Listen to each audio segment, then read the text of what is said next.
on the golf course, and I go to grab it. And as soon as I turn around, there's 15 FBI agents, a helicopter in the sky. Guns pointing at you. And everyone's like, oh, man, were you scared? Were you nervous? Doc, for the first time in my life, I felt relieved. I'm not going to sit here and say I was not guilty. I was guilty, no doubt. I deserved to go to prison.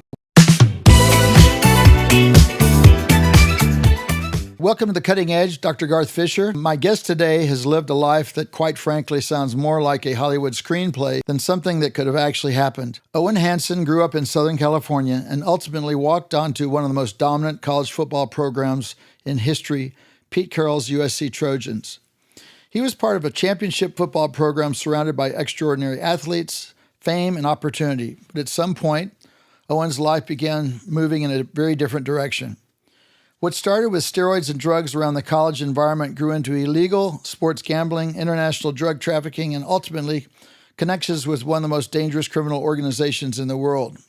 He went from the USC locker room to moving enormous amounts of money and drugs internationally, having a life of private jets, luxury, incredible wealth, and incredible danger. And eventually it all came crashing down. The FBI arrested Owen, federal prosecutors dismantled his organization, and he was ultimately sentenced to more than 2 decades in federal prison. His extraordinary rise and fall is now the subject of a 3-part Prime Video documentary, Cocaine Quarterback, Signal Caller for the Cartel. But what interests me today isn't simply the drugs, the money, or the cartel. I want to understand the human being who lived through it all. How does a young man with an opportunity that millions of kids would dream about gradually cross one line after another until he finds himself involved in a world where a mistake can cost you your freedom or your life? What does a man learn when virtually everything he thought mattered is suddenly taken away? Owen, thank you, and welcome to our show. Hey, thanks for having me, Dr. Fisher. Wow, it's just amazing. I mean, of all people, your rise to the top and fall to the bottom, and you're here and you're breathing. Yeah. You know, I'm surprised you're alive. I mean, it's crazy. Yeah, I'm blessed. If you don't believe in God, you should start, right? Yeah. There's definitely someone overlooking. Yeah. I mean, it's just amazing what you've been through. I mean, and I watched your show, again, Cocaine Quarterback, Signal Caller for the Cartel. It's on Prime, I think. And yeah. You've got a book also. The California Kid. The California Kid. And I know we're going to get into the ice cream company and everything else. Because I want to teach you how it all started, right? Yeah, we want to hear it all. So starting in the very beginning, and, you know, what kind of got me was, I guess your father loved you. You had a divorce in your family where you lost a lot of people, your mother and your sister, and your father's trying to make ends meet. I mean, you're living on the beach playing volleyball, and you had a surfer living in your bedroom to help pay the bills, right? I mean, where did it all start? I mean, you got to think it started at that age of 8 when my mother and father separated. Mm-hmm. And I remember, Doc, my mom was driving away in the station wagon, and I see my sister in the back sucking her thumb and mm-hmm. crying at the same time. And I'm like, fuck, Dad, what's going on here? Like, he wouldn't tell me. Mm-hmm. And she was leaving, and I started to cry. Mm-hmm. My dad says, son, we don't cry in this house. Right. He says, we're men. He says, grab your volleyball and your surfboard. And he says, we're going to the beach. Mm-hmm. And then he sat down and he told me, he says, your mother and I are no longer together. Mm-hmm. Your sister's going to be living with your mom, and I'm going to be living with you. And I remember I was like, man, did I not do my homework? I made my bed last night. I've been washing. You think it's your fault? Yeah, I think it's like, what did I do wrong? You know, I've been eating my green beans. Right. And I'm like, you know, what's going on? And I didn't know why they separated at the time. Obviously later on I did, but I thought it was something I did. You know, every kid needs a mother, right? Yeah. Usually it's the other way around. Usually the father leaves. Yeah. Yeah. You know, and not to have that mother, I think, fucked me up, to be frank. I grabbed my volleyball, I grabbed my surfboard, I went down to the beach, and I just, the only way I got my mom off my mind was playing volleyball. Mm-hmm. And people like volleyball. Well, people don't realize in Southern California, volleyball is pretty big, right? Yeah, it's people on the East Coast. I just spoke to a prison last week, and the guys are like, volleyball. I'm like, listen, man, you come to Southern California and you're on the beach with hot babes. Yeah, you're going to be playing volleyball and surfing. That's right. The thing. Right. And you know, my dad says, son, I'm a construction worker. He goes, you know, at the time he was making $30,000 a year, right? So he's like, son, we don't have money to send you to college. I'm like, so what's that mean, Dad? He's like, you better earn a scholarship. Mm-hmm. And I made volleyball my life, eventually becoming player of the year in the South Bay. How tall are you? 6'3". Okay. 37-inch vertical. Yeah.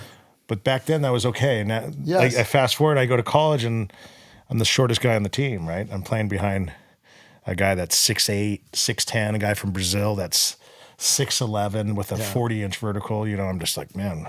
Where did these people come from, these freaks? I remember I was getting recruited by all these schools. It was, BYU, Hawaii, Pepperdine, Long Beach State. And then Coach Pat Powers came around and he says, hey, we want you. And I was like, you know what? I'm going to USC. It's the best school. Probably for me, it's the best school in the United States, right? Especially if you live in Southern California. Yeah. And I remember going on the recruiting trip and I'm like, wow, this is awesome, right? I've never been around so many beautiful sorority girls and athletes. I'm like, okay, this is where I'm going. Right. They gave me the red carpet when I showed up. Yeah. And I came back home and I said, Dad, I'm going to USC. And he's like, good, son. That's what I was hoping you'd say. He's been watching USC football since John Robinson's was a coach. Right.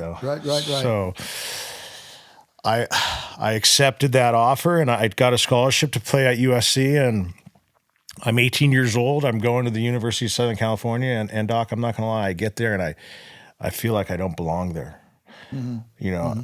I'm wearing the same clothes as I was wearing in high school because my dad can't afford to buy me a new set of clothes. And I get there and everyone has American Express black cards.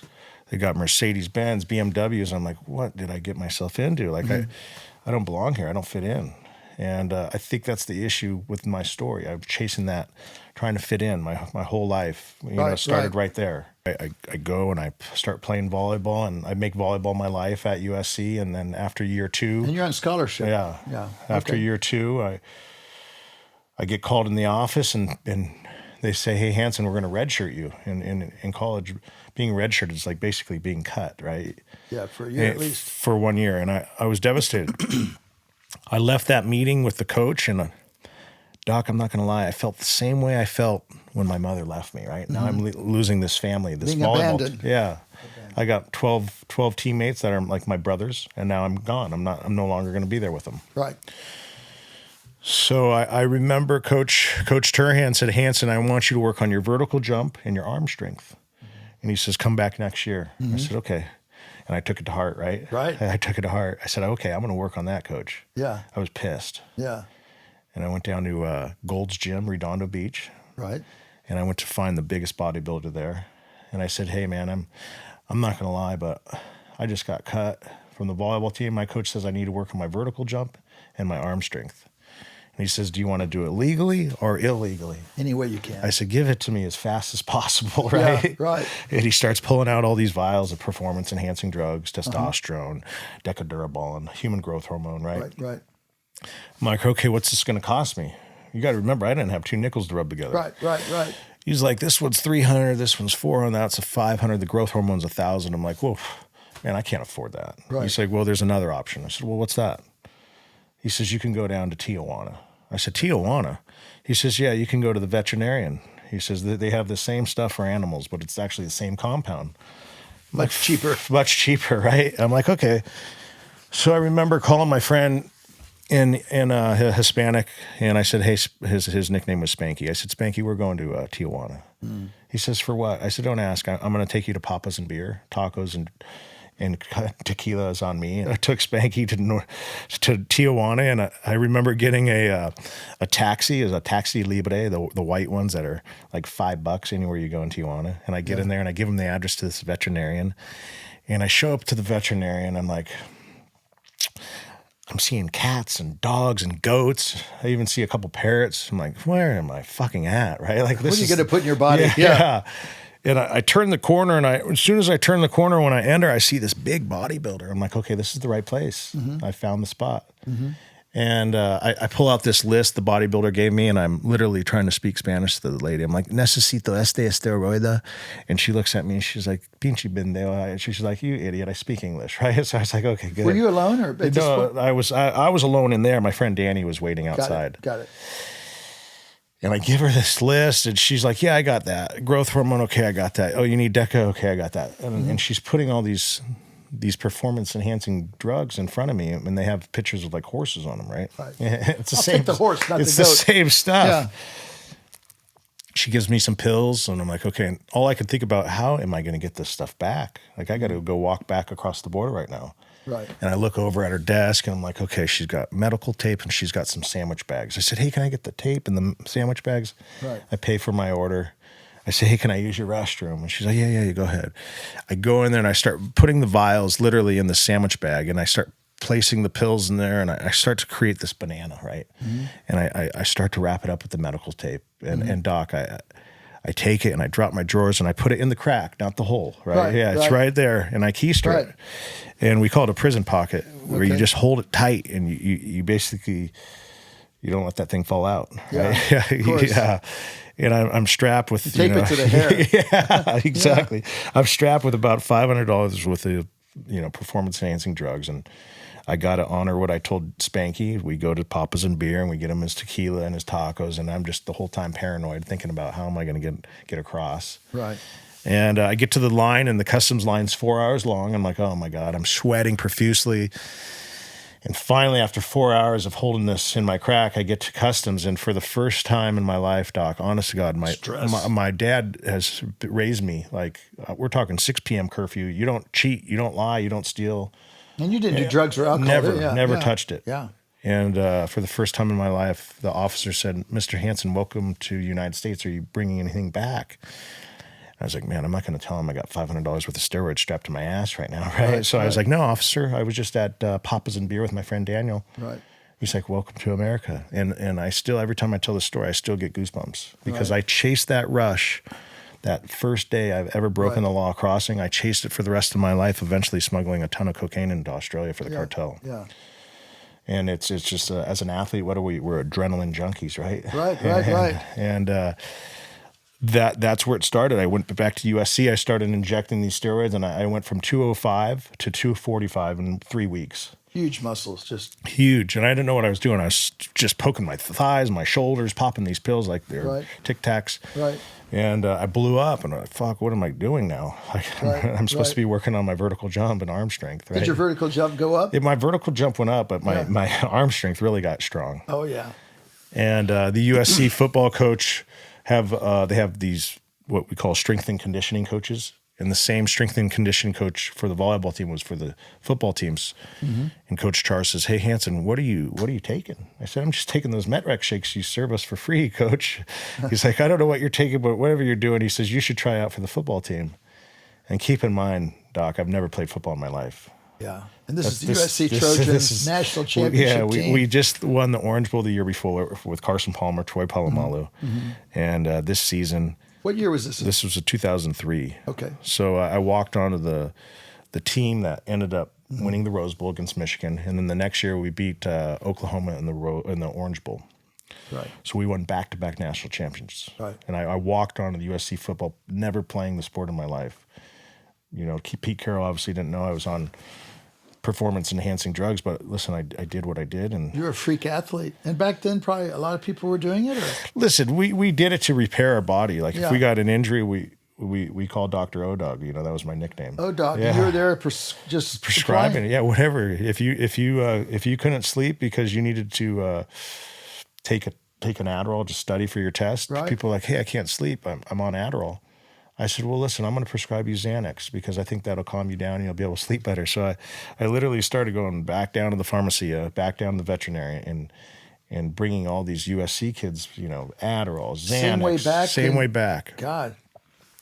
And I grew the business, and I just did it. I'm not going to lie. I did it to keep up with the Joneses, to take that pretty sorority girl out that was from Kappa Kappa Gamma, right? Because all your friends were in Porsches and Lambos. I had a 1989 Toyota Camry that my grandfather gave me when he passed away, and I was so embarrassed to have that car. I didn't even drive it to school. I was embarrassed. Well, you had ambition, and you're right in the middle of the universe of that kind of stuff, and you wanted to be what you saw. Yeah, I wanted to be able to fit in. Right. Of course. Every kid at that age wants to fit in, right? To this day, I see it everywhere I go. Kids are just trying to be like their kids with money, right? Right. Especially here in Southern California. You're on the national championship football team, and you're the man about campus, the man and definitely in the locker room, and you're you're the person that everybody wants to come to. And so I'm sure you're going to all these great parties and meeting all these cool people and great, beautiful women. Yeah, I mean, look, let's see. Reggie was dating Kim at the time. Yeah. Matt was dating Paris Hilton. Right. You know, everywhere we went, we had the red carpet. You got to think the Rams weren't around, so we were the football team Right. of Southern California. You know, people like Denzel Washington, Shaquille O'Neal, Will Ferrell, they're all coming to practices and coming to the games and Right. on the sidelines with us. Yeah. And when you're around that, you're like, okay, I want this forever. It's so seductive. Yeah. And all my friends get drafted, right? They get these $20 million contracts. I'm like, okay, what am I going to do? Because it was the end of college. Yeah, it was the end. I had to go get that 9 to 5. Yeah. I'd go work for a guy, Paul Orfla, the founder of Kinko's. Mm-hmm. And I worked for his real estate development company, him and Gary Safety. And I remember working for them. And within 2 years, the recession hit, 2007, 2008. I remember that. And I lost my my 6-figure job right out of college. I'm like, fuck, scrambling, right? Mm-hmm. And what am I going to do now? And I said, you know what? I'm going to be a bookie. I said, I got all these friends that are playing sports. How cool would it be to be a bookie and be able to take your customer that gambles with you and take them to a game to watch Reggie Bush play, right? Or take them to watch Matt play, right. You know. And that was my mindset. I'm going to be a bookie, and I'm going to take all these USC kids that used to buy the drugs or the Xanax and the cocaine and the Adderall, and I'm going to take them and I'm going to make them my client. So you always were the hustler in your brain, which might have come. I mean, for me, I was like you. I was I was poor as I could be, and I didn't belong out of Mississippi coming to this place. But were you a hustler because you wanted the money, or you wanted to belong? What really drove you? I wanted to belong there. I wanted to fit in. I was like, how am I going to do something that no one else can do? Like, I have a set of balls on me, and no one else is going to go down to the border to get Adderall for these kids, or to get Xanax, or to get performance-enhancing drugs. I'm like, okay, I got a little niche here. Mm-hmm. And the more I got better and better, and I just started finding different ways to make money. Like becoming a bookie, back then it was illegal. Like no one did it, but everyone had a street bookie that they would deal with, and you put a bet in. And I started learning from these Italian guys, and I'm like, okay, I can do this on my own. Did you move to Costa Rica then? Yeah, I moved to Costa Rica when these guys didn't want to pay me a bigger commission. I was working underneath them, and they said, oh, we'll pay you 20% commission. I'm like, I just had a customer lose $1 million, and I collected the money, and it's my customer. What do you mean you're only going to pay me 20%? I said, I think we should be 50-50 partners. And they said, no, you're out of your mind, kid. You had the clients. Yeah, I had the clients. So I said, okay, I'm going to go to Costa Rica, and I'm going to figure out how to do this myself. Mm-hmm. And then I came back after I figured it out, and I told the guys, I'm no longer with you. I'm going to do it myself. And I'm going to offer everybody in the business 50% commission, because that's how it should be. We're 50-50 partners. Mm-hmm. And they were upset. In the bookie world, that was looked down upon at the time. Of course. Now everybody does Taken out of their pocket. Yeah. So I started to create my company called Dog, which is after my nickname. O-Dog, yeah. And people still call you that? Yeah, everybody calls me that. Okay. I get stopped. I was at the Dodger game last night. Someone said, "O-Dog." I looked around. It's embarrassing. You got your own business? I came back. O-Dog is alive now, and now all my USC friends are gambling with me. I'm taking them to the New Orleans games, taking them to the Miami games, wherever there's a game. I'm taking them. And now everyone wants to bet with me because that's my MO. I'm taking them to Vegas to party. I'm taking them to Costa Rica to see pretty women. So I become this black market concierge again. Yeah. But now they're not only betting with me, but they're, eventually getting everything from me, right? Right. And it snowballed, no pun intended. And it got bigger and bigger, right? Yeah. And I remember telling my bookies, I said, hey, we're going to expand this thing. We're going to be international. Because I always wanted to be international. And I like traveling to South America and Central America and pretty women. And I said, we're going to take this thing all North America first. We're going to go Canada, Mexico. And I said, you guys are always welcome to my office and my house in Costa Rica. Mm-hmm. And we took it international. We called it Dog International. And eventually we got to Mexico. And this is where this thing becomes real. Yeah. One of my customers, unbeknownst to me, was working for one of the most infamous cartels in the world at the time. Pretty much demantled now, but they started bringing me bets, and these guys were losing like $250,000 a week, cash, duffel bags just dropped off. I'm like, man, you guys got whales. Whoever these are, just tell them anything they need. VIP. And it was just being delivered to you in Costa Rica. Yeah, no, these were being dropped off in the United States. Okay, but you had to go get them. Yeah, no, I have workers, right? Okay. I have agents. They make a commission just like I did, and their job is to pick up the money and deliver it to me. I don't pick up cash. I make them do it. That's why they're getting paid, right? Right. So Okay. I have these agents that are working for me, and they have this whale out of Mexico, and I was like, man, whatever that guy wants, just let him know. If he wants to go to the Laker game, we got him. If he wants to go to Mr. Chow's, we got him. Whatever he wants, right? Yeah. The guy's losing a quarter million a week. We'll give him whatever he needs. Right. And I remember weeks 2, he lost 260. Week 3, he lost 240. So in 3 weeks, he lost 750 grand. In week 4, this is every bookie's dream. Every bookie's dream is to collect from the loser, make sure he pays, and then eventually have him win just a little. Why do you want him to win a little? Because you come back, right? It's like it's like crack cocaine. And he finally was winning, and I called his sub bookie, the agent that's underneath him, and I said, hey, get over here right now. It was Sunday night. He says, why? I said, hey, your customer in Mexico is going to hit. He's going to hit a 5-team parlay. He's got 4 bets in right now that are already graded. He's won. The 5th bet is the Raiders over. It was halftime. The over-under was 48 points, and it was halftime, and the total was already at 40. Yeah. So I knew it was going to hit. I was happy, though. I wasn't upset. But you had enough money to cover. Oh, of course. Okay. Listen, I've already collected $750,000 of Yeah. this. He's going to win for $250, so I'm still in the positive. Yeah. So I was like, hey, come grab $250 right now. Monday morning, come pay this guy 8 a.m. sharp. He says, why? I said, why? This guy's been paying us every week. We want to show him that we do good business. Yeah, right? of So course. what do? We pay him Monday morning. Come Tuesday morning, Doc, my agent comes back with an encrypted phone, a BlackBerry. I go, what the fuck is this? He says, this is for my customer in Mexico. Phantom. Yeah, the Phantom, you know. Yeah. You've been doing your homework, Doc. Yeah. I said, what is this? He says, this is a Phantom Secure. It has a microphone taken out. It has a camera taken out. There's nothing but an encrypted email. There was like 3 passwords. I'm getting into this phone, and I get in there, and it says, Wedo, I like the way you do business. Wedo in Spanish is white boy. And I said, sir, whatever you need, you're considered a VIP to us at Bedo Dog, and whatever you need, we're here for you. You want to come fly a courtside Laker game? We got you. You want to go to Vegas at the Aria? We got you. This was the moment. That was the worst thing I've ever done. Yeah. Right? Being a stand-up businessman. That's Yeah. where it started.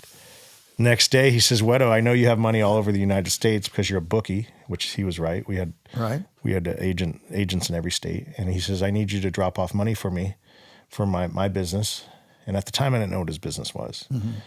He says, I'm going to give you 10% on the dollar. You drop off 100, he goes, I'll wire you 110,000 anywhere you want it. I'm like, oh, this is perfect. Because remember, my office is in Costa Rica. Right. My banks are in Costa Rica. I have all this cash in the United States, so it's a perfect storm.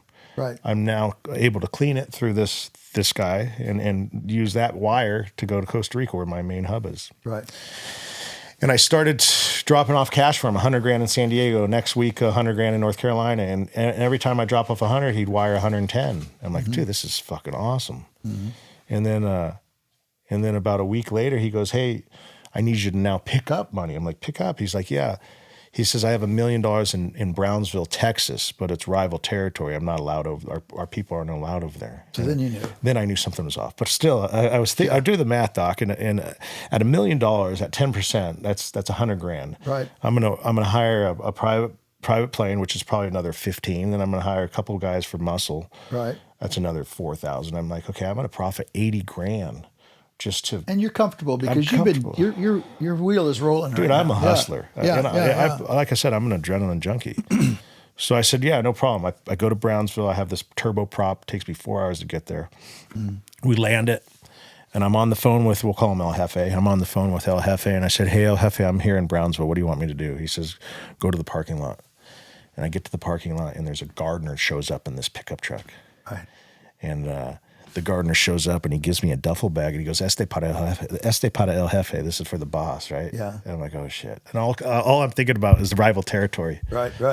And so I grab the bag, and I walk really fast. I get on that turboprop, and I land the plane in Torrance Airport. And I get there, and I say, hey, El Jefe, where do you want this money? And he's like, wow, you're already back? I said, yeah. He says, take your $100,000 out. And he says, take $900,000 and drop it off in Riverside. Okay. 30 minutes later, it's dropped off. He's like, man, what do I like the way you do business. You're in now. Yeah, man, I'm locked You're in the man. family. I'm locked and loaded. I'm part of the family. And from there we go. We just, the next question is, and I don't think anybody, I speak to colleges and football teams and baseball teams and prisons, right? And, Really? and law enforcement. Wow. And I always Wow. ask this question. If someone asked you this question, would you say yes or no? And I 99% of the people would say yes. He says, Wedo, how would you like to do what you're doing now in the United States, but in a different country, making $1 million a day? $1 million a day, Doc. Yeah. I guarantee the captain of the police department would try to figure it out for $1 million a day. I know the Right, warden right, at the right, prison would do it, right? It's $1 million a day. You're never going to see that kind of money in your life. Totally understand. And you're at this point, you're so comfortable and you're knowledgeable and you're experienced and you're like, you know, the risk is not looking you in the eye as much. But Yeah. you must at some point later in the story, you're going to be a little bit fearful and fear, right? Yeah, we get scared. Okay. Yeah, if you say you don't get scared, you're lying. So we go, and I said, $1 million a month, what's that entail, right? And he says, listen, I have some product in Australia. You know, at this point, I don't know what the product is, but my minds are racing. Mm-hmm. And he says, I don't need you to handle it, but I just need you to handle the money. I'm like, okay, I could do that. Okay, Mm-hmm. what do you need? He says, you need to find a buyer. And the buyer needs to be able to move the product over there. I'm like, fuck, okay. He says, but you don't need to touch the product. You just need to count the money and store it. Mm-hmm. Doc, for $1 million a day, I'm going to figure it out. Yeah. And I remember I go back to USC and use my Rolodex, and I remember there's a kid on the baseball team. His brother was in the international weed business. And he told me that when I was playing at USC, and it stuck to me. And I went back to USC to see if he was still playing. And he was now actually a coach. He was a coach because he was getting his master's degree. So he was like an intern. And I said, hey, your brother was in the international weed business. Can I speak to him? Like, I remember you telling me that. He's like, yeah, he's in San Diego. I'm like, okay, can you let him know I'm coming? He gives me an address, and I go, and he was actually at a racquetball club. Mm-hmm. And he was playing with this Italian guy. Right. Older guy, like 65. And I get there and I start talking to him. I say, hey, your brother was my friend at USC. He said you're in the international weed business. I said, hey, do you ever move that white girl? And he's like, no, man, we don't talk about white girl, right? White girl's cocaine. Yeah. People get scared of that word, right? Yeah. And I said, fuck, man. I said, you got anybody that does? And he said, you might want to talk to the guy I'm playing racquetball with. Wow. And I was like, just like that. He's like, he's in the international business too. And so I go over to this old Italian, and he gives me a kiss. I never even met the guy. They kissed me on the cheek, and this Italian kiss, and he smells like shit. He's wearing this Puma jumpsuit. I'm like, man, this guy, this guy just kissed me on the cheek, right? Like, this is fucking. I'm 23 years old, Doc. I'm like, this is kind of awkward. Yeah. And I start talking to him. I said, hey, your friend says you're in the international business. He says, yeah, I'm practically retired. What do you need, kid? Mm-hmm. Right? He called me kid. And I said, hey, I got some white girl in Australia. And he said, hey, wait a minute. We don't talk like that. And he says, I've been indicted. He says, if you want to talk business with me, you got to come to Naples, Italy, where I live. He says, I'm not talking on U.S. soil. That's what he told me. Wow. Okay. But I'm still thinking about that $1 million a day. And I'm thinking about my dad swinging. And you knew it was Australia, right? Yeah. Okay. And I'm thinking about my dad swinging the hammer for 35 years for Topa Management, right? As a contractor. I'm like, this doesn't interest me. Right, right. I want that fast cash. No. And 2 weeks later, I fly to Naples, Italy. I land, and sure enough, the guy's in a Fiat. He's in that same jumpsuit, and he greets me with the same kiss. And I'm like, okay, this is cool. Like, where are we going? He takes me to this villa. He has 2 villas, one on each side, one for his wife, one for him, and he's got a winery down the middle. Mm-hmm. And I'm like, wow, this is why this guy didn't want to talk. Like, he's doing it. He was for sure a made man, right? And it's interesting to me how you just got this breadcrumb. You actually went to Naples, Florida, and Naples, Italy. I don't stop. Yeah. You'll see it. Persistent. Eventually, that's probably how I've got every girlfriend I've ever had. Just keep going at it. Eventually, she's gonna say yes, right? Yeah. So I go and I tell him, and I start to sit down with him. I tell him the same thing. I said, listen, I said, I'm working with this guy, and he's from the cartel, and he has 1,000 kilos. He's like, that's a ton. I said, yeah, he's got it. He's like, kid, don't waste my time. He called me kid again. He says, no one can get product in Australia. It's the hardest part in the world to get product into. Right. I'm like, man, this client's not lying. He's telling me the truth. It's there. He says, don't waste my time, kid. He says, in fact, as soon as you get there and you see it with your own eyes, here's an encrypted phone. Message me on it. And he gave me an encrypted phone. Okay. So you knew that he's part of the deal now. Well, now I know. Two phantoms. Yeah. If you got a phantom, you're in the business. And that phantom later got me in trouble. Because the FBI ended up getting a phantom too and using it in my network. Right. But I tell him, okay, I'm going to go back. So I land back into LAX and I tell El Jefe, I said, I got the buyer. I said, he's from Italy. He's ready to go. I lied because he's not ready. He wants me to go see it. So I lied, right? And but I was thinking about that million. And he says, okay, I need you to fly to Sydney, Australia. This is El Jefe now. He says, I need you to fly to Sydney, Australia. And he says, once you get there, he says, message me and we'll start this. So now I fly into Sydney, Australia. I take a Virgin Australia. And how long are you planning on staying there at this point? The whole week? A year? A day? I booked it for a month because I didn't know how long it was going to take. Right. And I get there and I get to Darling Harbor and I'm staying there and now I'm like, okay, I got to get this Italian gangster over here. And I get him on his phone and I get on the encrypted. I said, hey, I'm here in Australia. I said, I seen it with my own eyes. Come on down under, right? Yeah.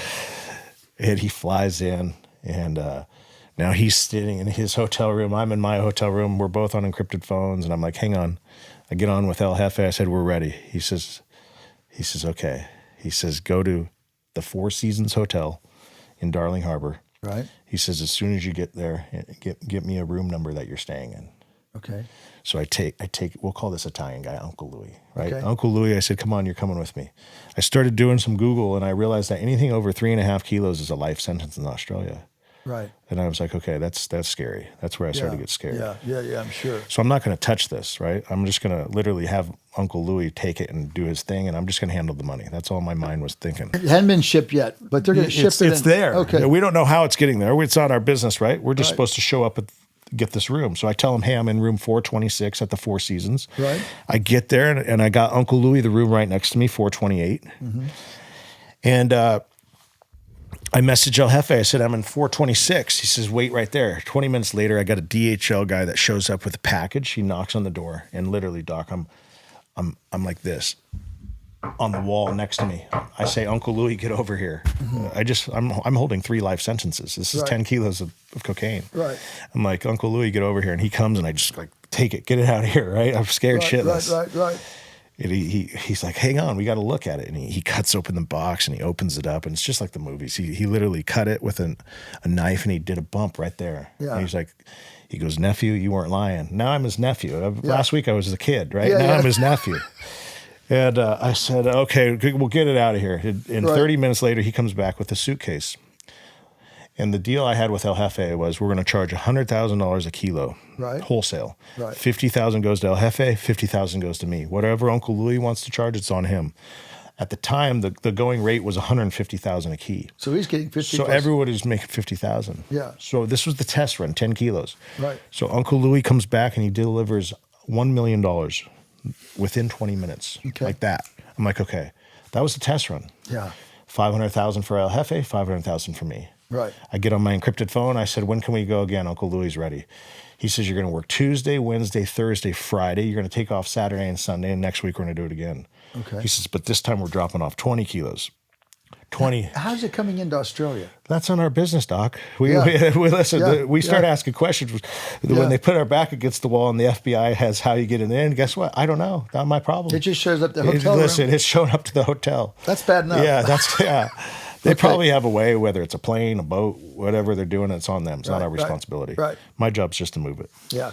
And good idea. Yeah. So I go the next day. It's $2 million. Now I'm making $1 million a day. $1 million for me, $1 million for Jefe. We work. I'm surprised. That's a high percentage, 50%. Listen, but that's the way it is. But think what I'm doing. Okay. Yeah. I'm holding life sentences. Yeah, exactly. Yeah. It's no longer taking bets anymore. We're taking lively bets, right? Yeah. Life bets. Yeah. Yeah.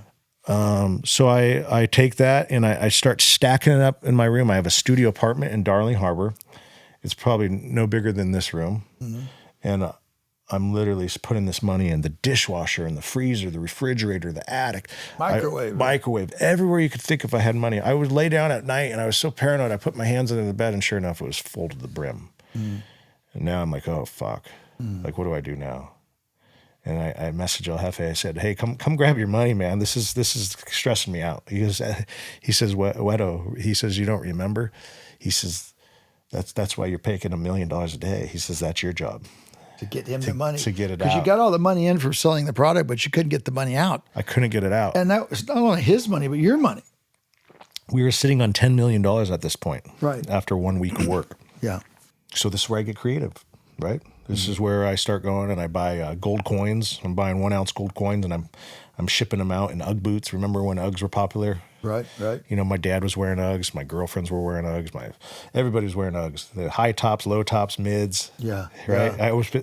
I started buying every Ugg boot I could find and I would ship it. And I'd fill it with gold coins in the soles. You had to find a seamstress, or you're doing this yourself? Myself. You pull out the insert, the insole. You glue the gold coins. I put 4 on each sole, and I put them back in the shoe. How much is a gold coin worth? At that point, it was $1,600 a coin. Okay. Right now, it's $5,000 a coin. That's a lot of boots. Shit. And didn't even put a dent. I was sending out 20 Ugg boots sets a week, and it wasn't even putting a dent in it. Not at all. It's like $12,000 a pair of boots that's going out.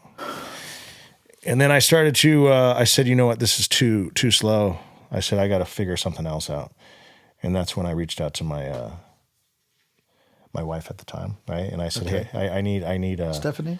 No, that was actually my girlfriend. Okay. Yeah, so she was the one that was partaked in the docuseries because my ex-wife said, I'm not being part of that, right? And I don't blame her. Got it. Right? So I go and I tell her, I said, I got this gambling customer because you're not going to call your wife and tell her you're moving cocaine for the cartel. So I told her I got a gambling customer that keeps losing money. And I said, I can't get it out of here. I said, I don't know what to do.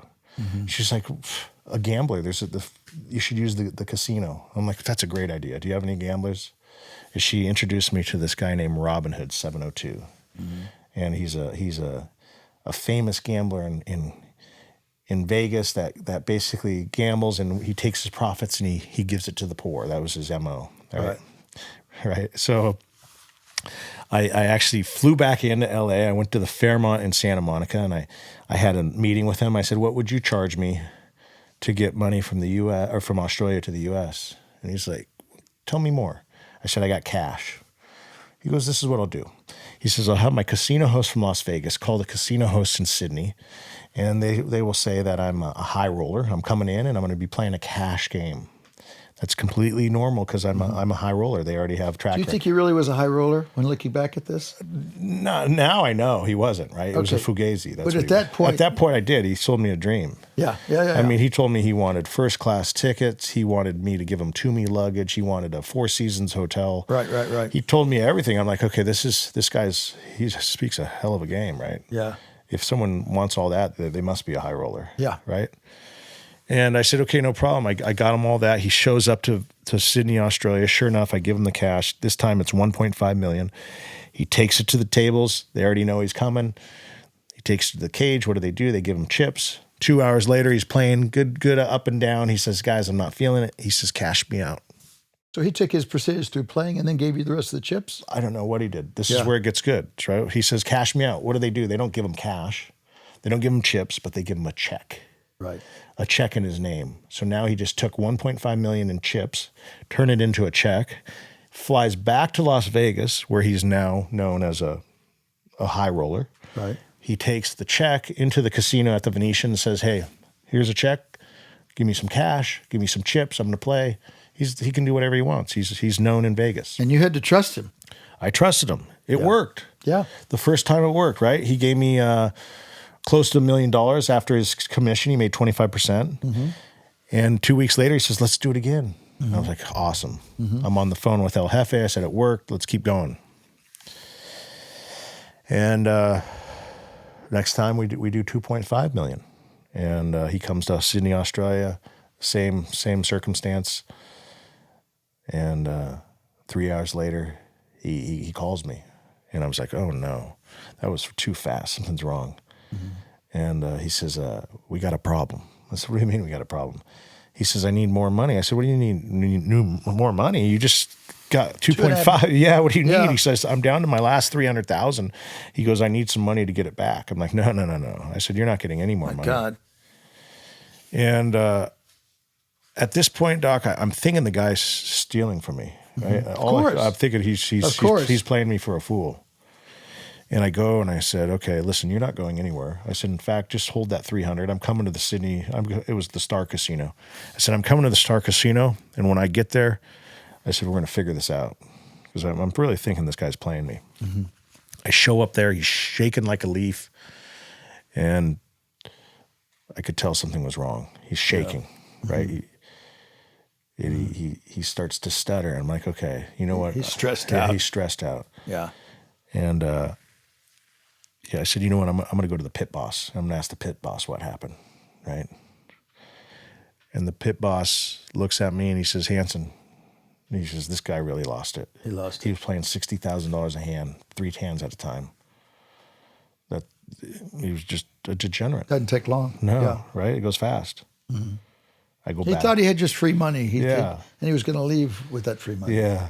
Yeah. And I go back to him. I said, hey, where's the 300 grand that you said you still have? Because at this point, I'm not letting him gamble anymore. Right.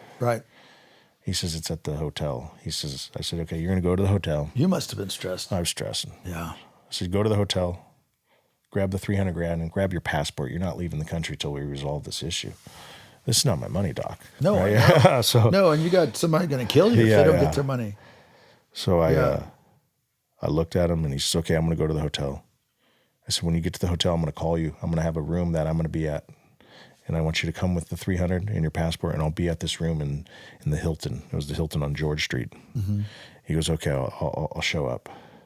I had my personal trainer with me, and we showed up to the Hilton. We got the room, and we're like, hey, we're in 3026. Come with your passport. Come with that 300 grand because you're no longer gambling here. And we're sitting in this hotel room for 4 hours. The guy didn't show up. I'm like, okay, he burned me. He's not coming. Right. I grabbed my personal trainer. I said, listen, let's go to my studio apartment. Let's just hang out there. I was so stressed out. I was like, I'm going to have some wine, a couple Xanax, bars, right? At this point, you're using. Oh, yeah, heavily. Yeah. And I get there and I start popping Xanax and I'm drinking wine and I'm just like, I just lost 2.5 of the cartel's money. What am I going to do? That's all I'm thinking. Yeah, you're going to die. Yeah, I'm going to die. And he finally calls me and he says, hey, I'm on my way. I'm on my way to the hotel. I'm like, oh, finally. This is like, we're going to work this thing out.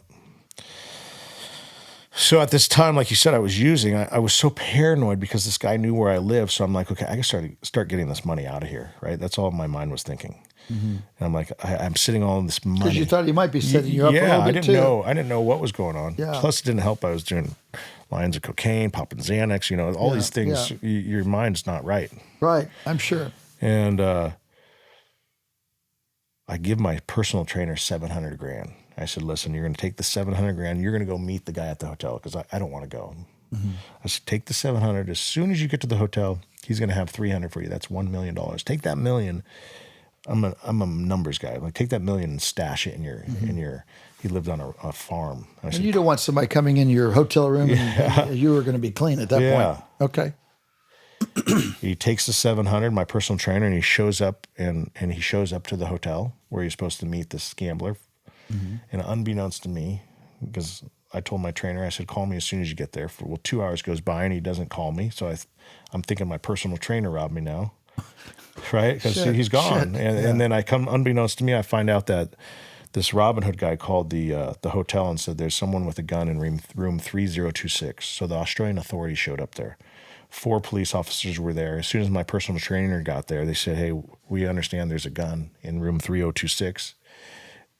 And he's like, no, we don't have a gun. Well, let me check your suitcase. Sure enough, they opened the suitcase, $700,000. So now I just lost $3.2 million of the cartel's money within 24 hours. Right.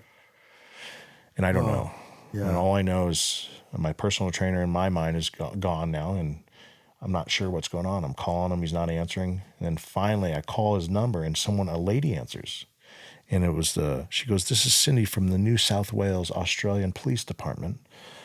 We're calling because we'd like you to come pick up your $700,000 that we picked off from your personal trainer." I'm like, I don't know what you're talking about. You don't want to be at the police station. Yeah, I'm not going to. 702, Robin Hood's already gone back home. He's gone. He's out of there. He went back to Vegas. Okay. So I'm like, okay, I got to get out of here now. That's all I'm thinking. Like the police department's calling me now, and I'm panicking. I'm going to get the next flight. Finally, he gets out of jail. He gets bailed out. He's like, hey, that Robin Hood guy, he's singing. He's told him everything. He told him about the 1.5 he laundered, the 2.5. He says, man, you got to get out of the country. He says, you're going to be a wanted man any day now. I'm like, I'm out of here. Got out of Australia.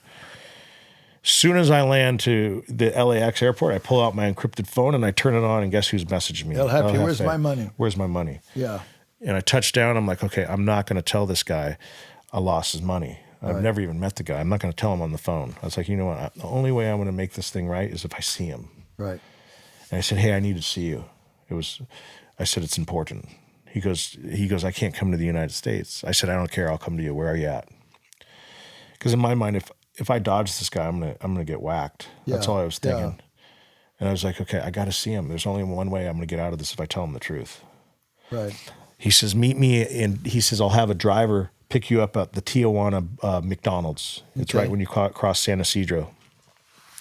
He says, as soon as you get there at 1 p.m. sharp, he says, I'll have one of my sicarios pick you up. A sicario in Mexico is a hitman. Right.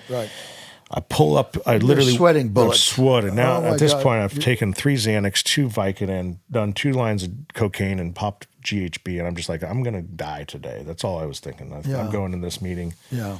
If I get killed, at least I'll be comfortable. And I get in there, and I'm waiting at the McDonald's, and sure enough, 1 o'clock sharp, and a bulletproof Suburban shows up. You know they're bulletproof because they roll down the window and the glass is like that thick. Yeah, I've been in one of those. Yeah, and he rolls down the window. He says, Wedo, get in the car. And I get in the car, Doc, and I look behind me, and there's two sicarios with AR-15s, right? And then I see the driver has a pistol, and I'm like, okay, this is it. They're going to take me, they're going to shoot me, and then they're going to bury me in Baja. We get on that toll road. You've probably been down to Rosarito, right? You get on that toll road. We're going to Rosarito. We pass Rosarito. We get to a town called Puerto Nuevo. It's a lobster town. Right. We pull in this restaurant, and most popular restaurant in Puerto Nuevo called Puerto Nuevo No. 1, and it's closed. The guy literally had the restaurant closed. I get in there. El Jefe is sitting at the table with 3 sicarios on each side. There's one lady making tortillas by hand, and there's one waiter. There's no one else in there. These sicarios are in broad daylight with AR-15s. I'm like, holy shit, where am I at right now? Like, how is this possible? And your family knows nothing about No that. one knows anything. Yeah. You don't tell your family. Yeah. Right? That's a tough. Well, not even that you're out of the country. Yeah, of course. I get there, and I tell him from the rip, I said, listen, I'm going to tell you the truth, man. Remember the 1.5? We cleaned it. I gave you your money in San Diego. He goes, yeah. I said, we did it again with the same guy. He lost 2.5, and then this worker for me got picked off with 700. And he's looking at me, and he goes, Wedo, I know. I said, what do you mean you know? He goes, it's all over the paper. He says, it's in the Sydney Times. He says, it's on Fox. He says, this guy's singing. He says, I got good news and bad news for you, Wedo. I said, well, what's the good news? He says, the good news is you don't owe me $3.2 million anymore. He says, I'm charging you interest. You owe me $4 million. I'm like, oh, fuck, that's the good news? Like, well, at least he's going to let you make it up. Yeah, that was right? Yeah. And then he says, the bad news is you have to pay me back. And he says, you now work for the cartel. He says, he knew how good you were at what you did. I was good. Yeah. He knew I was committed to paying him back. I was honorable. But you're sitting at that meeting, and I know I can't ever imagine, you're really thinking you're going to die. Yeah. And at some point, there must have been a relief, like, shit, I got out of this for a moment at least. Well, yeah, when he told me I owe him $4 million, I said, okay, at least I'm not getting killed today, right? I mean, I've made it this far in life. I'm going to be able to pay him back $4 million. That's all I could think of, right? And I looked at him, and I remember he said, you're going to take 2 years off. You're going to run your sports book. He says, let this stuff cool down. This guy's... He's hot, right? He's talking. He says, I don't want you doing anything with money laundering, anything with cocaine. He says, stop. Run your sports book, business as usual. And that's what I did. I went back and I ran my sports book, and then the whole time I was just stressing, like, how am I going to do this? Like, what is this going to entail? And the agreement we had was he was going to basically give me the product in the United States, and my job was to get it into Australia because he was no longer going to use his routes the way he got. So this is bookie and doing that. But you're living in Costa Rica at this point? No, at this point I'm back in LA. I'm living Okay. in Beverly Hills. Okay. But I'm back and forth at the office in Costa Rica. So I'm back and forth. I'm running the business, and I'm figuring out a way to get this product into Australia because he's not going to let me use his routes. Oh, this is the great part. Wow. So I said, okay, if I'm not going to use his routes, how the hell am I going to get this product in? And I was in Fiji on vacation with my wife and my partner in Australia, and we were literally drinking white wine at the time, and we cheersed. And I told him, man, I said, the cartel's got me for $4 million. I said, I got a marker on my head. And he's like, we'll figure it out. And as soon as I cheers with the white wine, I was like, dude, that's it, the white wine. I said, do you think if we turn it into liquid, do you think you would have a chemist to bring it back in Australia? And he's like, yeah, I got a chemist. I said, I'm gonna turn the product into wine. He says, how? I said, I'm going to figure it out. So I went back to the U.S. I got my contractor, who was very creative, and I told him, I said, hey, we need to turn cocaine into wine. He says, that's easy. He says, we're going to get 150 proof Everclear alcohol, and he says, we're gonna take the kilos of cocaine, we're going to break it down in powder, and he says, we'll use that Everclear alcohol, and it will dissolve, and it'll dissolve the product, and it'll turn it into liquid format. Mm-hmm. So we're in these bathtubs, and we're literally with one of those oars you use for a stand-up paddleboard, right? Yeah, and I'm literally in this bathtub. It was like something out of Breaking Bad, right? I'm in there just taking all this product of powder and turning it into liquid. Yeah, right. And just evaporating all the cocaine. Mm-hmm. And I take these bottles from Napa Valley, and Napa Valley's known in California. Sell you the bottles. Yeah, so I got the bottles. I went to Bevmo, and I dumped out all the wine, and I got the darkest bottle possible because this liquid's white, right? Mm-hmm, mm-hmm. So I started funneling all this liquid cocaine into the wine bottles, and I had a corking kit I bought online which recorked it, and I take this candle, this red candle, and I melted it on top of the cork so it looks like it's real, right? It's legit. Yeah. And I had my worker take these cases of wine from Napa Valley. I really bought them at Bevmo. Okay. And I said, drive this to Napa Valley. So you were pouring all the wine out. Yes, all of it. Not just empty bottles. Yeah. Okay. It was just, I was buying it from Bevmo, pouring it out and filling it up with liquid cocaine. Okay. Recorking it, making it look like you bought the case. So I had my worker go back to Napa Valley. I said, go to this winery where this is at. I said, go to the closest DHL. Mm-hmm. And I said, you're gonna ship these as samples from this winery. Mm-hmm. So it looked normal, right? He shipped it from Napa Valley. To Australia. Yeah, samples. Right. We sent it to in Australia. They don't have liquor stores. They call them bottle stores. Okay. Right? It's where people buy wine and alcohol. And I shipped to my buddy's bottle store, and 6 days later, I get a call on my encrypted phone. He says, "Mate, you're a fucking genius. You did it." I said, "What do you mean?" He says, "It made it." So how did some way the chemist took that? The chemist took it, poured it out, and they have a way to basically evaporate the alcohol out of it, and it turns back into the powder. Wow. They use this lighting system. Like, you know when you have those lights, when you have like an iguana? Yeah. They use those lights. That's a big production. Yeah. That was a big production. It was. Okay. And I ended up literally for the next 2 years shipping wine into Australia, eventually paying back the cartel the $4 million. And then they had to package it. They got to compress it, but that's on them, right? Okay. I did the hard part. Yeah. So we did it. We paid them back. For the whole time I'm paying them back, though, unbeknownst to me, I'm starting to use these couriers that are bringing money back for me. Mm-hmm. And my Australian contacts gave me these guys that we called them money laundering magicians. Mm-hmm. They would go golf with me, and one guy was a Swiss banker. Another guy owned a money cashier's check business, right? And these guys are doing business with me. They're betting on sports with me with Bet-O-Dog. They're golfing with me. They're drinking tequila. Unbeknownst to me, Doc, they're the FBI.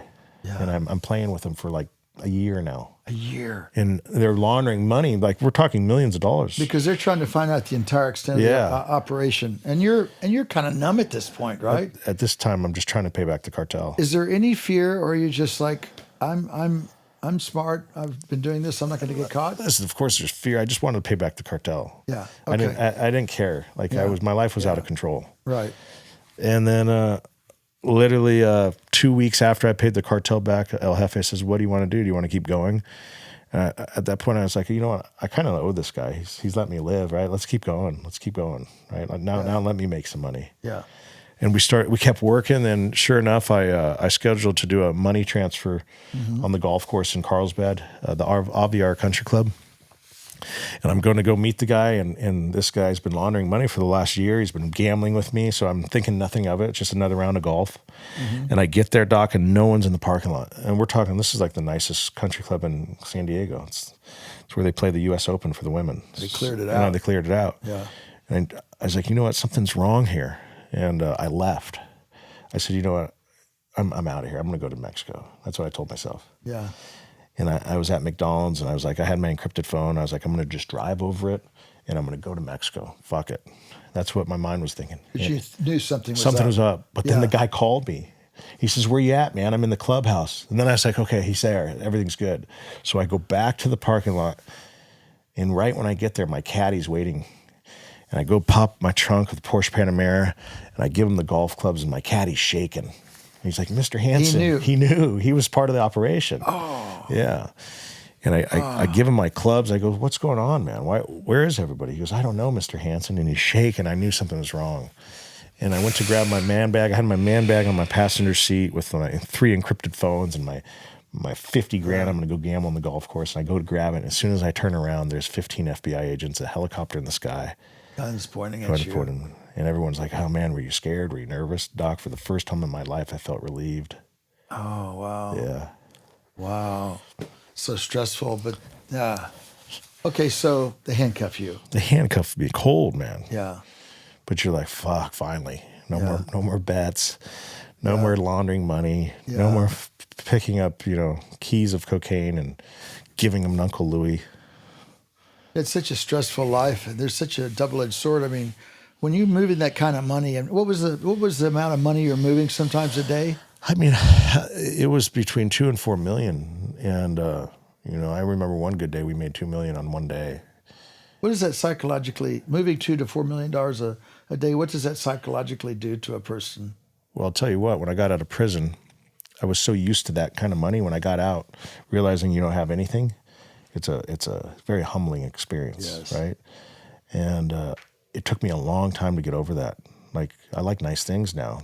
Yeah, you got the taste of it. Yeah, I got the taste of it, and it's been the most humbling experience to know that I used to be making, $1 million, $2 million a day, and now I'm making, a couple $100 selling ice cream, right? It's a very humbling experience. So was the addiction, and I'm sure I don't know if you were addicted to drugs because you had so much around you, but was the addiction the drugs, the selling the drugs, the adrenaline, the money? The power. The power. The power. I think it's the power. I like to be able to make money and get anything I want with it. Yeah. Like whether it's paying off the police in Mexico or getting a pretty girl and telling me she doesn't like me. The next thing you know, you get her a Chanel bag and red bottoms, and all of a sudden she likes you. It's like this is not that. I can get anything I want. Like you have that power, right? Right. And the more money you have, the prettier girls you get, and that's something I liked. I like that. I like that challenge. Yeah. But I'm not gonna lie. Now being out and having nothing and starting from ground zero, I get prettier girls now just because I'm that bad boy, right? Like people are like, man, they like that they want to help. Right, they want to be part of the comeback. The handcuffs were placed on you, and you felt a sense of relief. You just like, it's all over. It's all done. It was over, Doc. And, I'm not going to sit here and say I was not guilty. I was guilty, no doubt, and I deserved to go to prison. I obviously had an option where I could go tell on the cartel, or I could go work for him and pay him back. And, my dad's had morals and ethics my whole life, and he's taught me you don't steal. And if you owe somebody money, what do? You pay them back. And, right. And that's what I did. And yeah, it did, it did cost me, 10 years of my life in federal prison. But that arrest was the best thing that could have happened for me. So after the arrest, you go to jail, and then there's the sentencing. You go to You get sentenced to 21 years in federal prison. And I remember the Judge Hayes, it's time for you to rehabilitate. And when he told me that, I was like, man, I'm a fucking drug addict. He's probably right? I've been snorting cocaine and drinking alcohol every day for the last, 5 years. He's doing me a favor. That's how I looked at it. And I went back and I was devastated. I'm not gonna lie, I was devastated. I looked at my family in the courtroom that day, and my mom and my dad are tearing up, and my sister and my wife's family's there, and everyone's crying. I'm like, oh my gosh, this is a tragedy. 21 years. 21 years is a tragedy. I mean, how did you feel at that moment? I mean, what was going through you?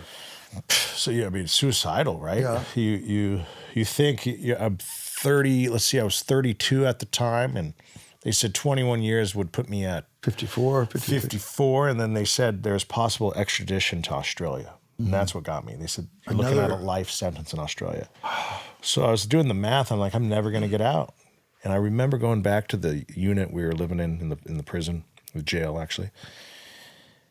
And I said, you know what? I'm going to get there was some guys that had heroin on the floor. They brought it in through the Mexican mafia. And I told myself, you know what? I'm just going to go get some of that. I've never done heroin. I'm going to inject it and just let it go, man. Just end it. Like who wants to spend the rest of their life in prison?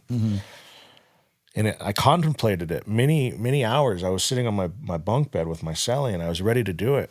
And then I just thought of my father and my mother and everyone that showed up. I said, I can't do that. That's a bad way to go out, right? And my lawyer came the next day, and he says, you never know, man. You never know what could happen in the courts. He says, just be strong. And when he told me that, it stuck. And I said, you know what? You never know. You never know what can happen.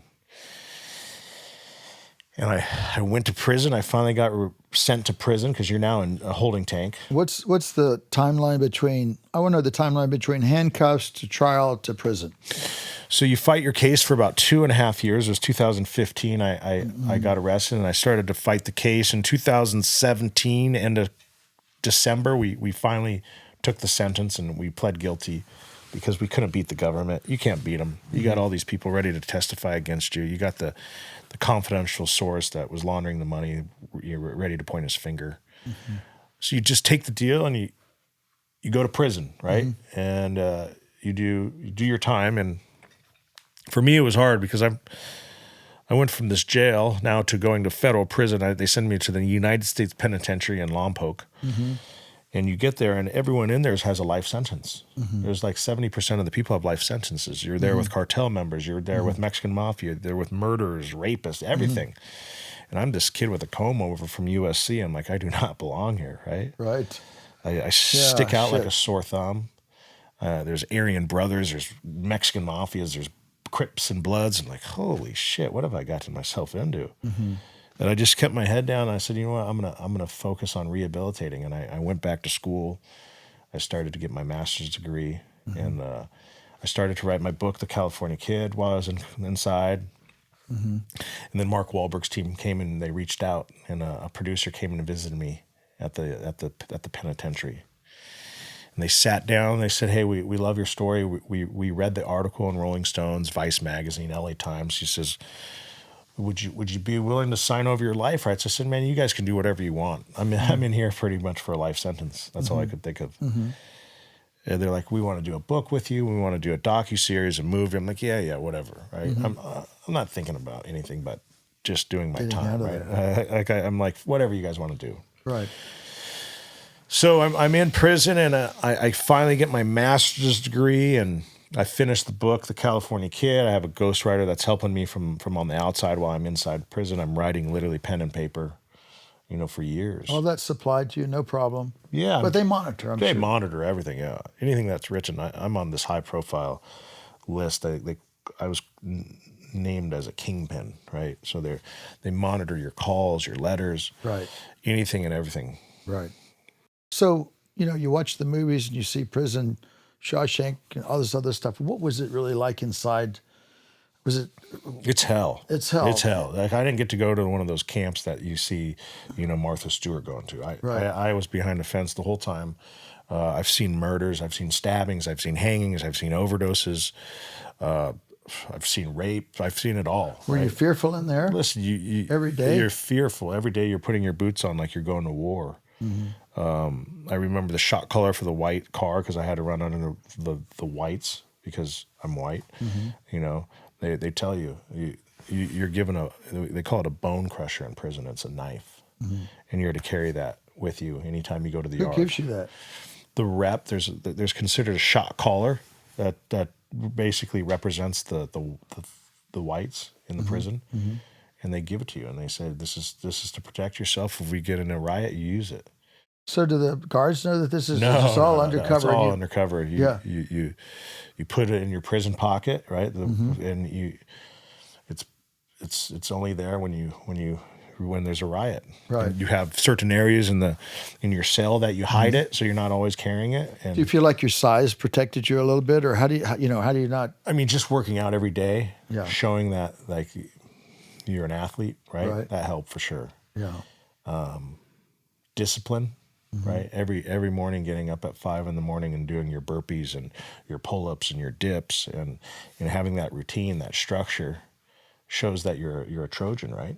And that you're not going to give up. So when you go in, do you act like I'm friends with everybody, or you have to pick a side? No, you got to pick. It's very political. You have to pick a side. Just And what's pick a that based side. on? It's based on your race. Yeah. And we're the minority, right? The whites are the minority in prison. Right. So it's a lot of respect in prison. Like if you walk in front of someone's TV, there's going to be a riot, right? You got to walk around. Wow. If you and I are walking across from each other, you say, excuse me, even though we haven't hit each other, you just say, excuse me. It's all respect. And it takes some time to learn that because I've never been to prison, right? I remember the first day I jumped off my bunk bed and I had my socks on and I went to go pee and they're like, hey, put your slippers on. I'm like, what do you mean?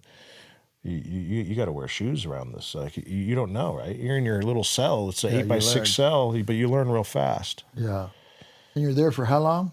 10 years. It got harder or easier each year? Listen, every year you get better and better, right? There's not a day you don't think about prison. Like there's not a day you don't think about the real world. Let's put it that way. There wasn't one day that I didn't think about freedom, the taste of a real food, right? The smell of a woman, right? So the hardest part would be prison, would be loneliness, fear. I would say loneliness, right?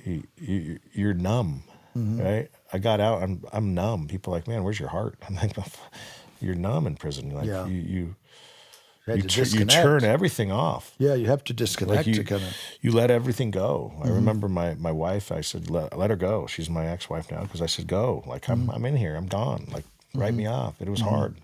Your mother, she'd still, your mother, loves but you, yeah. your father, and he's just like, because when you go see him in that visit and they leave, guess what? They don't get to go back to the cell with you and hang out. You get to see him for 30 minutes and that's it. You don't get to see him for another, 3 months. So what was the day that is like, I'm about to get out? And it was a surprise. It was very, very surprised. We got lucky. If this is why I tell people, I won the lottery in life at the end of the day. If you saw the docuseries, I had a corrupt attorney in Australia. And this attorney was so corrupt that the government in Australia has been trying to arrest him for years. And before I got arrested, the corrupt attorney was trying to get back that $700,000 that got picked off. Yeah. And the deal we made was, he says, I'm going to pay off some barristers, and he says, we'll juice some guys and we'll get the $700,000. And he says, but what I want is I want half of that. Listen, Doc, at this point, I didn't care what he wanted. I didn't even get the cartel's money back. I was like, get whatever. Right. And remember when my attorney told me the day after I got sentenced, you never know. It was in the back of my mind for 8 years, right? And like, what did he mean by that? And the Australian authority ended up flying me to Australia. They took me in a G6. God, you're lucky you didn't had to stay there. Listen, right? I wanted to stay there because I already knew my lawyer made an agreement. If he goes to Australia to testify against the attorney, all bets are off on his life sentence. Right. And they agreed on that. Right. The reason I wanted to be there was because when I got there was during COVID. they gave me a cell that was just to compare. A cell in America is 6 by 8, which is 48 square feet, right? Right. 48 square feet. That's Right. like this little area. Right. When you go to Australia, my cell was 11 by 30, 333 square feet For with a just you? shower, just me. Wow. A TV, a crock pot, a coffee maker. You don't have any of that in America. Wow. Every day the guards would come by and they'd bring you cereal. They'd ask you want fat-free milk or 2%. Would you like bread with your, would you like, Wow. I mean, it was amazing. Like for prison, this is From nice. Holiday Inn to Peninsula. Yeah. And I was like trying to stay there, right? Yeah. And then the guards are like, no, you got to go back to America. It's costing us too much money to have you here. Right. So they picked me up back in the G6 and they flew me back to America. And I'm telling my lawyer. Back into prison. Yeah. Back into Victorville, which is the worst prison in America. And I get there and I'm calling my lawyer and he's like, dude, just wait. He says, something's going to happen that's going to be beneficial. He says, what you did, I could go to the judge in America now and ask him for relief. He says, just give it time. This is during COVID, Doc. So it's between 2020 and 2022, all the prisons were closed. The courts were closed, everything. It was the worst time of my life. We were in our cell 24 hours a day, 6 days a week. We got out 15 minutes once a week to take a shower. Once a week. I was taking, they call them bird baths. You use the toilet water to wash your body. Yeah. So I got a call finally from my attorney. He says, we're going in front of the judge. He says the prosecution on the U.S. side is going to ask for a sentence reduction based off of your testimony against your attorney in Australia. And good behavior and probably in prison. Good behavior. Yeah. I got my master's degree. I was teaching GED to kids. I was sewing gloves for the U.S. military. So I was a model inmate, right? They want you back outside, really. I hope, yeah. Right? That's all I'm thinking. Yeah, get me out. Yeah. Yeah, the judge says, you know what? I'm looking at this. Owen's earned his master's degree. He's teaching GED in there. You know what? Let's give him the max. We're going to give him 8.5 years off his sentence. So 21 dropped to 12.5 with my good time and the First Step Act that President Trump passed in 2018. Since I earned my master's degree, they gave me another 3 years off my sentence. So thank God I went back to school. Yeah. And I spoke to Laura Trump 2 weeks ago on Fox, and she says, so my father-in-law helped you get out. I said, yeah. And now you're making America healthy again, right? Right, that's right. And she called it Maha. I didn't know what Maha was until that interview, wow. Right? Because I've been inside. And so when I was incarcerated, I got my master's degree. I said, man, what am I going to do when I get out, right? And you started making ice cream? I started making protein ice cream. And that was my hustle in prison. I would take a mop bucket. I'd throw a bunch of ice in the mop bucket, and I would take these empty peanut butter jars, and I'd fill them with protein powder and milk. And they give you this? Well, they give you protein powder on the commissary. You can buy one packet for every day. And how do people make money in there? That's what I'm going to tell you. Okay. You got to hustle. It's a hustle. And I'm a hustler. And most people make burritos. Some people make cheesecakes, pizzas, right? That's a hustle. I was selling ceviche at one point, and it was so hard to smuggle all these vegetables out of the kitchen. I said, this is too much work. So I started making these protein shakes, and what I would do is I'd cut bananas and peanut butter, and I put it in the protein shake. I'd shake it up in a peanut butter jar, an empty peanut butter jar, and I put it in the mop bucket. If you put ice with salt and you shake it long enough, that protein shake turns into an ice cream. And so I started shaking these protein shakes in the mop buckets, and that started to make ice cream. And no one had ice cream, right? Especially protein ice cream. Right. Everyone likes to work out in prison. And I gave it to my workout crew, and they're eating it. They're like, dude, you need to sell this stuff. I'm like, what am I going to sell it for? When and where? Yeah, he says, sell it for $15 because in prison, a flat book of stamps is the currency. So a flat book of stamps from the postage, you can buy a flat book, which is 20 stamps. That's $14. So nobody's got money there. It's stamps. It's okay, stamps. that's what I was thinking. And then one mackerel is $1. So the currency in prison is stamps and mackerel. Okay. So I was like, I'm going to charge $15, one flat book and one mackerel. The cost of the protein shake was costing me $1.50, and I was selling it for $15. So my markup was 1,000%, right? Yeah. So I was like, okay, it took me 10 years to figure out that I could make 10x selling protein ice cream when I was making 10x selling cocaine. I was like, it's the same thing, but it's different. It's a healthier lifestyle, right? And I started making the ice cream, and I remember on Super Bowl Sunday, I had pre-orders of 50 ice creams at $15 a jar. That's $750. And the prison guard came up to me and said, Hanson, he said, congratulations. I said, for what? He said, you made more money today than both the guards work in the unit. Oh, my God. And the light bulb went off in my head that day, Doc. And I was like, you know what? I'm going to find out if they do this on the street. I got out. I was in the halfway house. I start looking up these companies. There's a company called Halo Top, right? They're the only ones that made a protein ice cream. It has nothing in it. I was like, you know what? This ice cream is terrible. It's like air. And I said, you know what? I'm gonna continue my story, my journey. And Mark Wahlberg's team let me go watch the documentary before it was released, right? And I was in the halfway house. I got 2 years of halfway house where I'm basically under Bureau of Prison custody, but they let me go to work, church, and the gym. That's it. Right. And you live in basically a warehouse. And Mark Wahlberg's team let me watch the docuseries before it was released to the public. And at the end of the documentary, they show me in prison making ice cream in the mop bucket. And I was like, okay, this is going to be a marketing right there. I'm going to use this story to start my ice cream brand. And then I started it that day. I started California Ice Protein. And it's 15 grams of protein with non-dairy for these ones. And then we have a dairy-based one that has 20 grams. It tastes amazing. Yeah. I've had some of this. It's absolutely incredible. And it's healthy and helps build... I mean, helps build muscles. Yeah, and right now with GLP, it's very good because everybody needs protein. So I see you having these shops everywhere. Move over Baskin Robbins. Yeah, listen, I want Nestle to buy me out, right? Yeah. Somebody's got to buy you out. You've got a great business. They taste good. You buy it. Your story. When you look back at your story, what do you think about all your life? When you really reflect? Is there a point if you went back and talked to your younger self? Where would you interject? What would you say? I would say be yourself, right? Like stop trying to fit in and be somebody you're not, right? Because that got me in trouble. It ended up costing me, a decade of my life and in cutting corners in life, right? Trying to be the rabbit instead of the turtle, right? That famous story. There's a turtle and the hare. Yeah. The turtle slow and steady wins the race, and the rabbit's trying to cut corners. And guess what? Slow and steady. How old are you now? I'm 44. 44. Yeah. I got arrested when I was 32.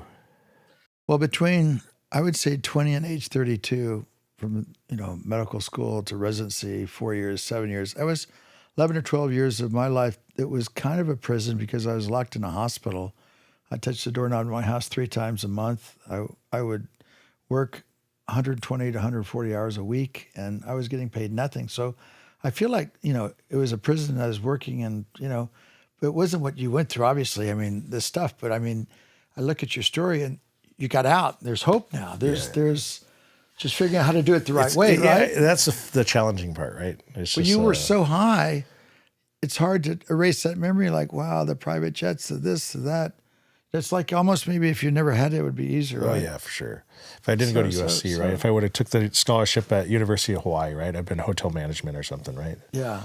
But everything happens for a reason. We wouldn't be here today with this product. We wouldn't be telling kids in colleges and speaking to the youth, telling them listen, this is what happens when you cut corners. This is when that happens when you're trying to be somebody else. So I think I'm not upset what happened. Everything happens. It was meant to be this way, and here we are today.